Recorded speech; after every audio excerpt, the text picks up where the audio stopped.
dicho a Luisa que comience, pero como Ramiro y Daniel van temprano, Luisa, arrancan los dos, vas tú, yo voy al último. Por favor, Ramiro. Ismael, ¿cómo le va? Buenos días, ¿cómo está usted? Buenos días, don Ramiro. Un abrazo para usted, para Luisa, para don Eduardo, para todos quienes están ahí en el panel. Por supuesto, para quienes nos están mirando y escuchando. A ver, sucedió ayer lo que debía suceder con respecto al juicio político que tenían que dar por terminado con el presidente Lasso, porque ya no era presidente. Enjuiciar a un cadáver político, y estoy siendo metafórico para sí, poder entender, porque el juicio es al cargo y no la persona, ya no procedía. Por las sanciones, también les dio miedo las sanciones que la Corte podría ponerles, o recelo, no miedo, de que les podría poner la Corte.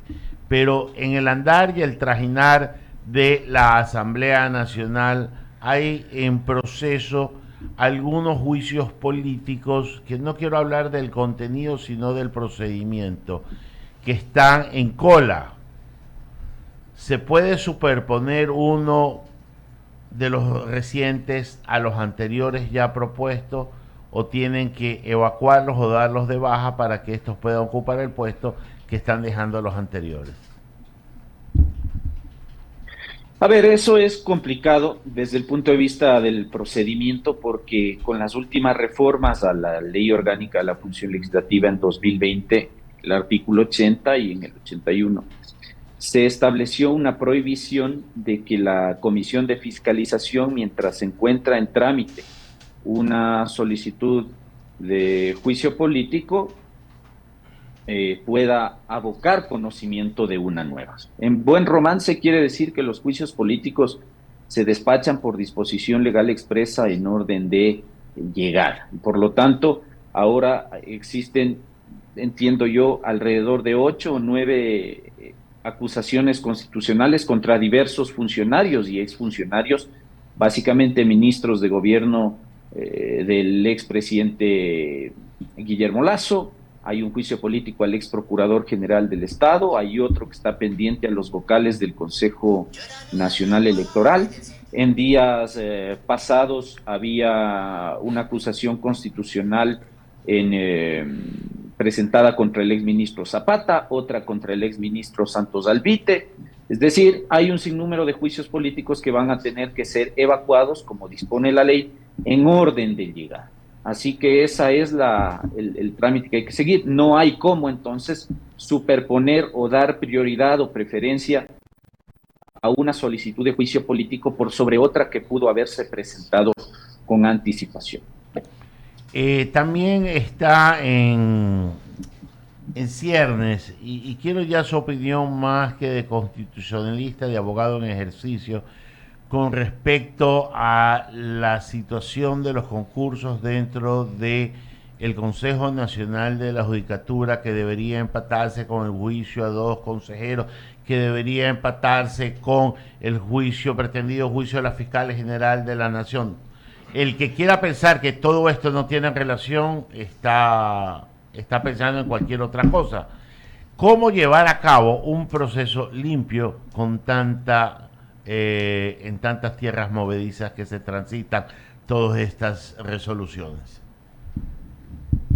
¿A qué proceso se refiere, don Ramiro? De la al selección de los Corte jueces Nacional? los jueces que se están haciendo en el Consejo de la Judicatura.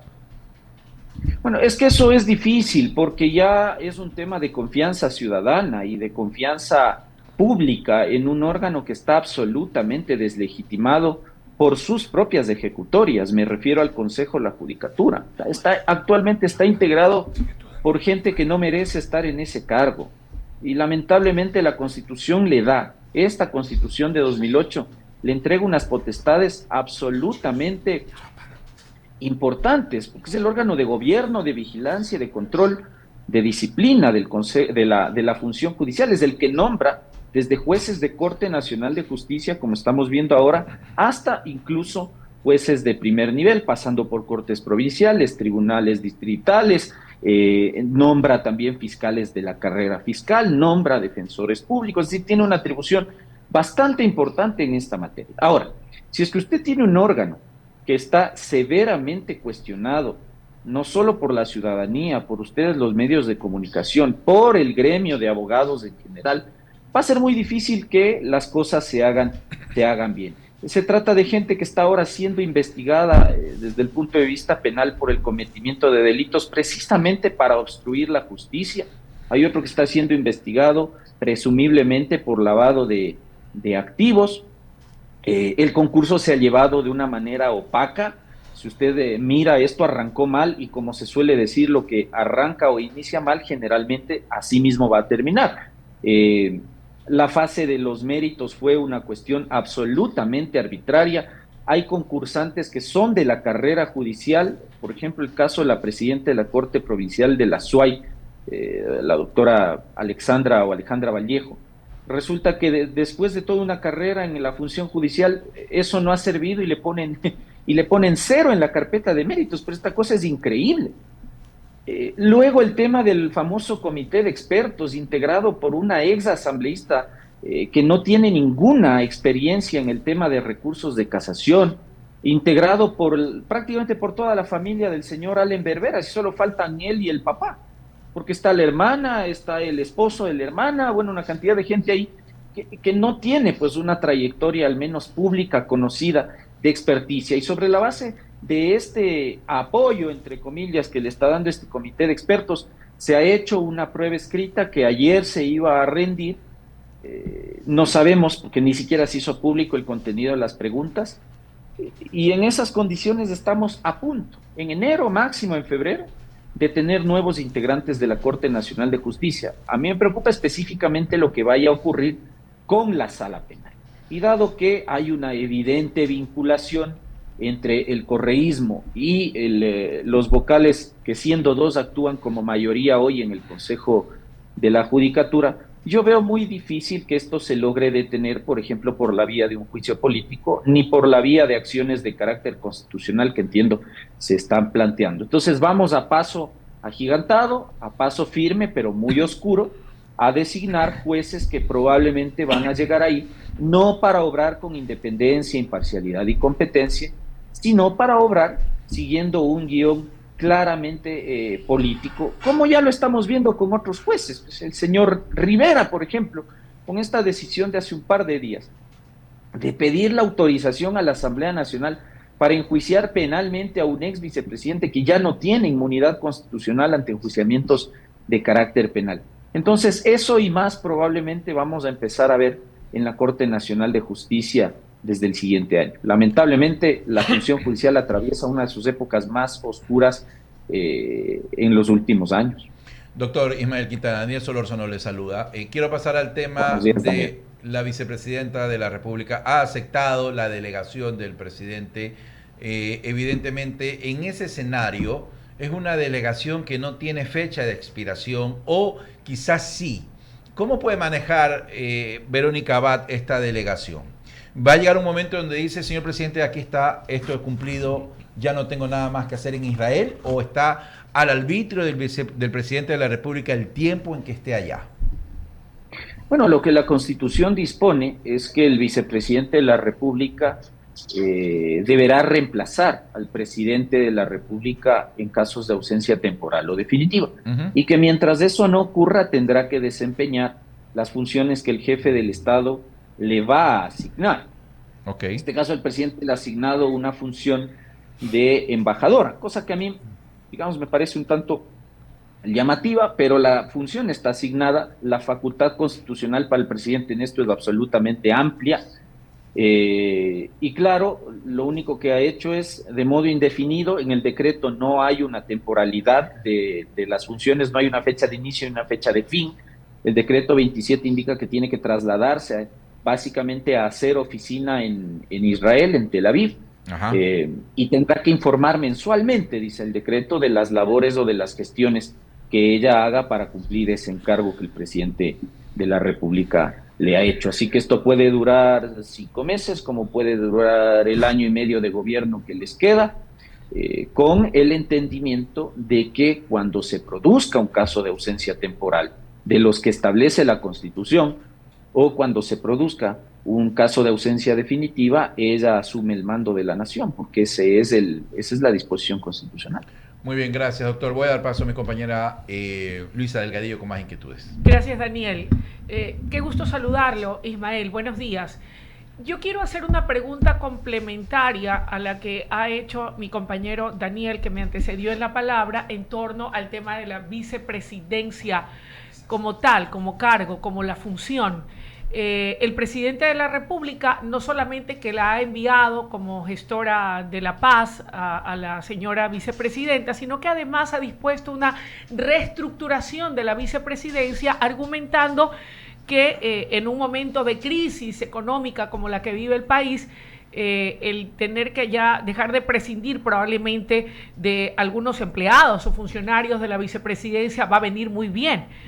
Tendremos más recursos, pero más allá de eso, y partiendo de la premisa de lo que hemos visto a lo largo de la historia, en donde nunca como ahora de entrada, e incluso desde antes de que se llegue al poder, se había evidenciado un distanciamiento o diferencias o posturas irreconciliables entre un presidente y su vicepresidente o vicepresidenta. ¿Es posible o sería conveniente, cree usted, hacer algún tipo de reforma que, por qué no, permita tal vez eliminar la figura de la vicepresidencia? A ver, antes de llegar a eso, a mí me parece que realmente la vicepresidenta debió haber renunciado al cargo luego de que se conoció el decreto 27. Porque a partir de eso, cuando ya se hizo insostenible el entender que ahí había una crisis, una pugna, un distanciamiento, como se lo quiera denominar, ella sale a sostener que su distancia, porque da a entender que ella es la que marca distancia con el presidente Noboa, cuando desde mi punto de vista la cosa es como al revés. El que está marcando distancia es el presidente respecto de ella. Ella está quedando al margen de la actividad gubernamental prácticamente. Pero ella dice que esto es por el tema del acuerdo al que ADN llega con el correísmo y con el Partido Social Cristiano. Y que la propuesta que ellos le vendieron al país era una propuesta anticorreísta. Y yo personalmente no vi eso en la campaña de Noboa.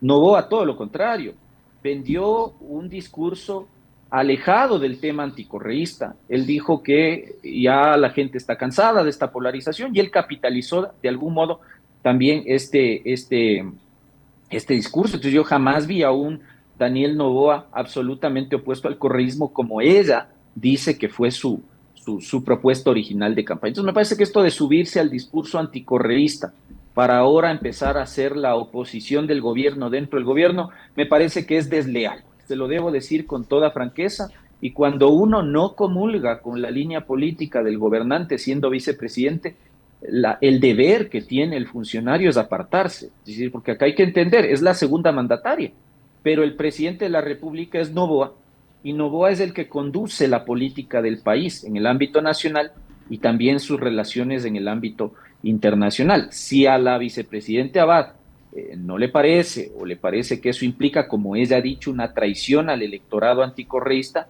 entonces lo más adecuado habría sido que no acepte la misión que Noboa le dio y que presente ante la Asamblea Nacional su renuncia al cargo.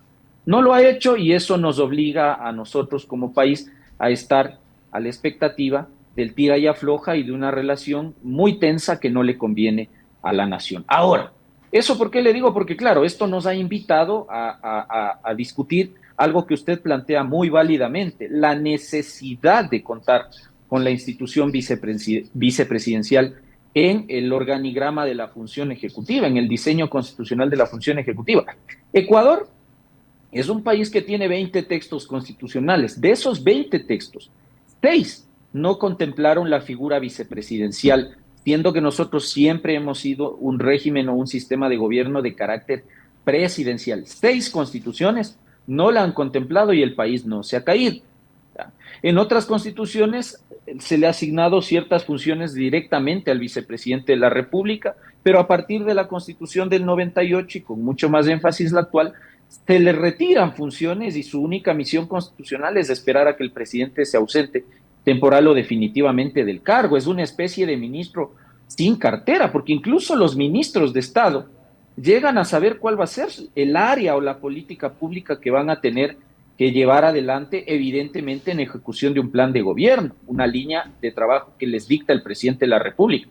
El vicepresidente no, el vicepresidente tiene que esperar a ver qué función o qué tarea le encomienda el jefe del Estado. Entonces, me parece que es una institución, digamos, con poca utilidad desde ese punto de vista, porque incluso si uno regresa a ver al derecho comparado, hay países de la región que siendo presidencialistas al día de hoy no tienen establecida la figura vicepresidencial. Caso de México, por ejemplo, no tiene vicepresidente. El caso de Chile no tiene vicepresidente, ¿ya? El caso de Venezuela, tampoco hay ahí un esquema de vicepresidente. Me refiero a vicepresidentes que participen en la contienda electoral, que sean candidatos y que se elijan como binomio presidencial, más o menos como el sistema que nosotros tenemos. Eso no existe. Entonces es una cuestión de modelos, es una cuestión de diseños. Por ejemplo, en Venezuela, una vez electo el presidente, es el presidente el que nombra de su gabinete al vicepresidente. En el caso de Chile, cuando hay ausencias, se entiende que el ministro del Interior es el que le sucede temporal o definitivamente en el cargo.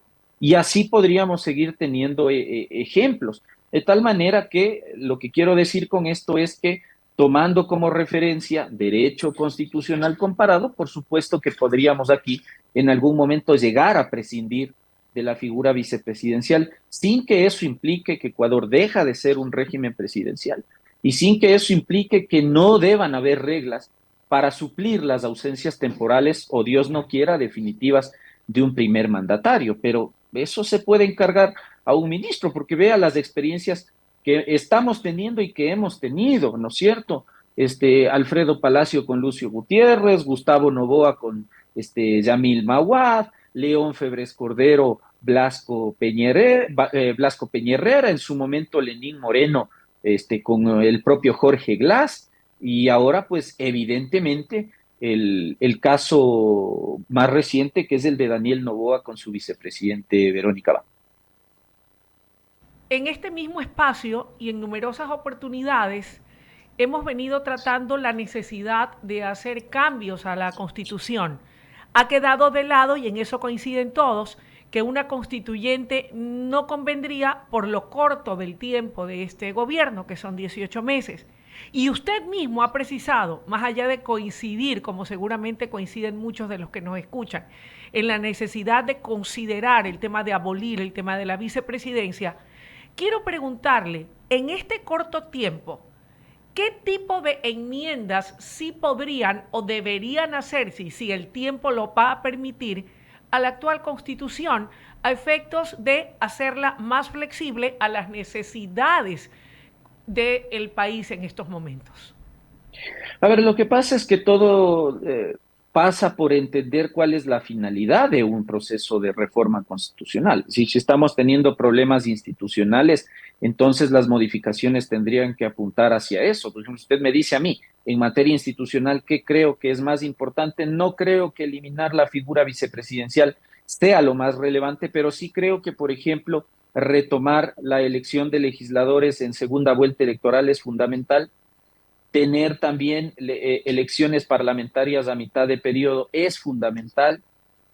Incluir algunas disposiciones constitucionales en lo que tiene que ver con el tema de la muerte cruzada, ahora que ya la vivimos, es fundamental para evitar que presidentes evadan responsabilidad política mal utilizando la muerte cruzada, ¿no es cierto? En materia de seguridad, seguramente deberíamos sentarnos a discutir si podríamos modificar el artículo 5, ¿por qué no derogarlo, no es cierto? En el tema Que prohíbe judicial, la instalación de bases militares. Vuelvo al tema institucional, en el tema judicial podríamos también sentarnos a discutir un proceso de enmienda constitucional para cesar en funciones a los vocales actuales del Consejo de la Judicatura, nombrar un transitorio y que ese transitorio, dentro de un plazo que en la misma consulta popular se le dé a este Consejo de la Judicatura transitorio que yo propongo, se lleve adelante conforme permite la Constitución vigente, un proceso nacional de evaluación cualitativa y cuantitativa, como dispone el Código Orgánico de la Función Judicial,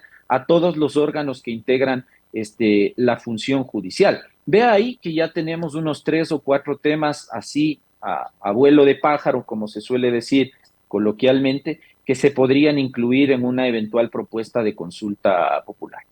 Tengo una última inquietud para enseguida dar uso de la palabra a nuestro director Eduardo Mendoza Paladines, y esta tiene que ver con aquellas personas que ya han recibido una sentencia ejecutoriada por X, Y o Z razones y que, aprovechando del momento de la coyuntura política y que de pronto tienen también una representación importante en el Poder Legislativo, pudieran, a propósito de dar apoyo para la gobernabilidad al Ejecutivo, más allá de que el presidente ha dicho que no habrá perdón, ni olvido, ni impunidad, cabría, como están las cosas en este momento, institucionalmente hablando, constitucionalmente hablando y políticamente hablando, además de judicialmente hablando, una posibilidad remota de que se reviertan esas sentencias ejecutoriadas y tengamos de vuelta aquí a quienes se autodenominan perseguidos políticos?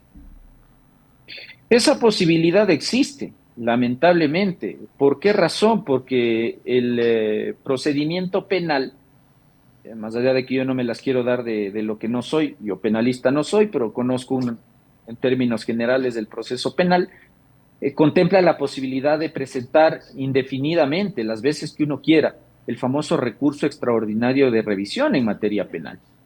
Es un recurso que no es sencillo porque tiene unas causales y tiene unos requisitos y unas condiciones que hay que cumplir.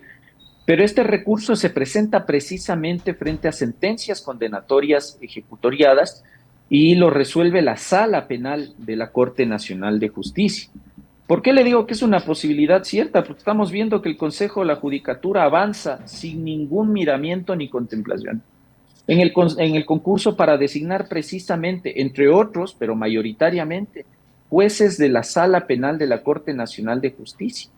De tal manera que ya veremos cuál va a ser el comportamiento, por ejemplo, de la bancada de la Revolución Ciudadana frente al juicio político que ha presentado el bloque de Construye, aunque es un juicio político, le debo decir también sesgado, no están todos los vocales del Consejo de la Judicatura, solamente contra 3, cuando ahí me están faltando 2, el dúo Murillo-Morillo no está, no entiendo por qué busca Construye con proteger a estos 2 señores,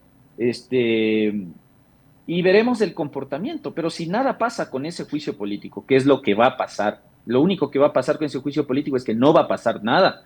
Entonces, bueno, mis queridos amigos, el concurso nos entregará jueces y esos jueces que ya cuyas carpetas en algunos casos ya se han hecho públicas, tienen una afinidad hacia el correísmo y el resultado puede saltarnos a la vista. Es decir, esa es una posibilidad, que esas sentencias se dejen sin efecto por la vía de un recurso penal de revisión. Eduardo. Gracias, Luisa. Doctor Quintana, qué gusto siempre saludarlo. Coincido plenamente con sus expresiones.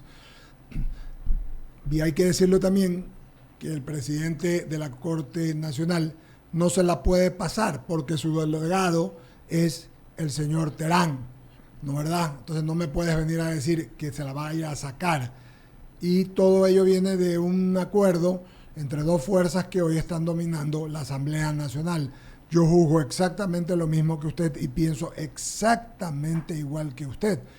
Usted ha ido más allá, ha dado una posible solución con un transitorio para terminar con ese Frankenstein que están queriendo armar con los jueces de la Corte Nacional. Yo coincido plenamente con usted. Usted ha ido más allá y eso está muy bien. Sin embargo, yo creo que también, y esto es importante, cuando usted habla de la muerte cruzada, y ya que usted es un constitucionalista y de fuste, que usted decía que había que buscar caminos para resolver o para legislar respecto a la muerte cruzada. Uno de ellos es qué podrá y qué no podrá el presidente enviar de volver a pasar esto a la Corte Constitucional para que no le devuelvan, porque dice que son todos los que sean económicos, que sean todo lo que ven económico, y la Corte Constitucional devolvió algunos de los proyectos de ley, de las leyes urgentes que mandó Guillermo Lasso, porque no las calificó así. Entonces hay que trabajar profundamente en eso, doctor Quintana. A ver, sí, pero me parece importante diferenciar. En el caso de la muerte cruzada, el artículo 148 de la Constitución, es decir, cuando el presidente disuelve la Asamblea Nacional, asume temporal y extraordinariamente esta facultad legislativa de emitir decretos ley urgentes en materia económica con una dictaminación previa por parte de la Corte Constitucional. Eso es lo que le pasó al presidente o al expresidente Lasso, ¿no? Que él pensó que mandando a la Asamblea a la casa la vida era color de rosa y que yo mandaba los decretos ley y la Corte me iba a aprobar todo. Y resulta que de los 7 u 8 que mandó, le terminaron aprobando, me parece que 2, y el resto todo fue un fracaso. En el caso ya de un periodo o de un periodo de gobierno en instancia ordinaria, que es el que ya estamos teniendo ahora, donde hay un ejecutivo con una asamblea funcionando, ya no es aplicable esa figura establecida en el 148 de la Constitución, sino el artículo 140, que le da al presidente de la República la facultad de enviar, como ya ha ocurrido en días pasados, a la Asamblea Nacional proyectos de ley urgentes en materia económica que reciben un procedimiento y un tratamiento distinto a los decretos ley que emite el presidente en contextos de muerte cruzada. En este momento, cuando Daniel Noboa envía el proyecto de ley, la Corte Constitucional no tiene facultades de intervenir haciendo control preventivo de constitucionalidad, como sí lo hace con los decretos ley de muerte cruzada. Entonces ahora la Corte no tiene nada que decir, es decir, el tema pasa a discusión y aprobación en la Asamblea Nacional. Hay 30 días que ya están corriendo, ya sabemos las consecuencias de que la Asamblea no apruebe, modifique o niegue el proyecto de ley en esos 30 días. El presidente queda habilitado para ordenar la publicación de esa ya ley en el registro oficial. Y a partir de eso, en lo posterior, si es que alguien estima que estas leyes, como cualquier ley, puede tener vicios de inconstitucionalidad, presenta su demanda de inconstitucionalidad ante la Corte y es el único mecanismo dentro del cual la Corte pudiese llegar a intervenir a través de acciones de inconstitucionalidad haciendo control posterior, salvo que se aprobara la ley y el presidente decidiera él mismo presentar o formular objeciones por inconstitucionalidad, en cuyo caso es la Corte la que tiene que resolver esas objeciones por inconstitucionalidad. Pero como usted ve, eso yo lo veo muy complicado, salvo que de la Asamblea saliera un proyecto totalmente distinto al que ha ingresado en días pasados. Así que en ese sentido, Daniel Noboa tiene una gran ventaja porque ahora, como hemos, si usted quiere llamarlo, recuperado la normalidad constitucional en esta materia, el presidente ya no tiene la facultad de emitir decretos ley, sino solo de enviar proyectos de ley a la legislatura para seguir el trámite que le he comentado en estos minutos. Claro, y él teniendo su mayoría no va a tener inconveniente alguno en hacerlo, efectivamente. Otra pregunta más, doctor Quintana.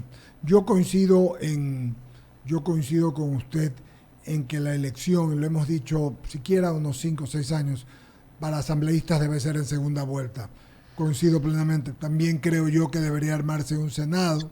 Creo yo, hay gente que dice que no, creo yo que se le debe dar autonomía a la Fiscalía General del Estado y creo que deben desaparecer el Consejo de la Judicatura y el Consejo de Participación Ciudadana. Esto es en cuanto a reforma política. Pero de esto los asambleístas actuales no van a hacer nada, doctor Quintana, porque ellos están sencillamente con la apuesta de la venganza en unos casos, de la revancha en otros y de tratar de ser reelectos en la tercera instancia. Por lo tanto, yo creo, y aquí viene mi pregunta para usted, en un año 8 meses, lo que más debe importar es que dijeron los asambleístas anteriores, que habían como 500, estoy citando fuentes de asambleístas anteriores, proyectos de ley, unos que estaban en primer debate, otros que debían haber pasado a segundo debate, unos que tenían incluso vetos presidenciales pendientes.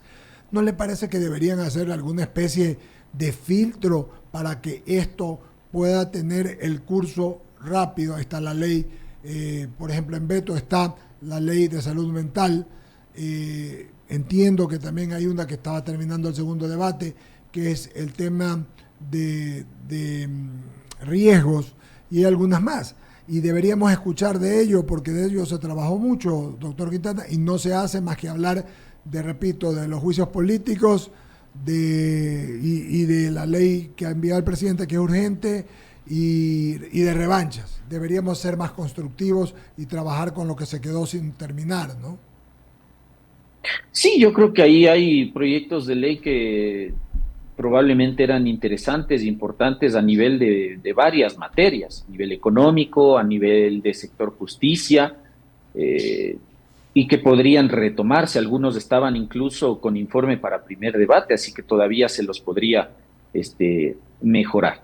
Yo sé que es una legislatura de transición solamente para terminar un periodo de año y medio, pero en ese año y medio creo que hay varias necesidades que se pueden ayudar a atender desde el plano legislativo. Yo no digo que no se fiscalice, porque también el tiempo pasa y hay cosas que no deben quedar también en el olvido. Pero creo que nos hemos dedicado en estos primeros días mucho al tema de la venganza política, a perder el tiempo en juicios políticos de carácter simbólico, cuando el país requiere otros temas. Entonces sí, yo concuerdo, yo creo que la legislatura debería hacer un mapeo general de cuáles son los proyectos de ley. No sé si sean 500, pueden ser más, pueden ser menos, eso es lo menos importante, pero yo coincido con usted, no se trata de hacer aquí un borra y va de nuevo, sino de retomar probablemente cosas positivas que habían ahí como proyectos de ley y que se podrían probablemente mejorar y discutir y ponerlos en vigencia para el beneficio del país. Yo espero que eso pase con esta legislatura y que sepa entender el contexto en el que ha sido designado.